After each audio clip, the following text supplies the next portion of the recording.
Bismillahirrahmanirrahim. Malum olduğu üzere ilimiz Antalya'da son 10 gündür yoğun yağışlar yağıyor. Kepez, Aksu, Kumluca, Kemer ve Serik ilçemizde toplamda 50 mahallede 1437 çiftçimiz bu selden, fırtınadan ve hortumdan zarar gördü. Biz Hüdapar Antalya Teşkilatı olarak mağdur olan, zarar gören çiftçilerimizi yerlerinde, seralarında, tarım arazilerinde ziyaret ettik ve yaşadıkları mağduriyeti birebir kendimiz gördük. Tabii çiftçilerimiz bazı konular hakkında devletten, yetkililerden talepte bulunmakta ve beklenti içerisinde olmaktadırlar.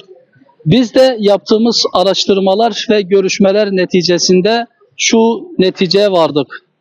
Özellikle ilimiz Antalya'nın ilçelerinde selden, fırtınadan ve hortumdan dolayı zarar gören çiftçilerimize nakdi destekler yapılması gerekiyor.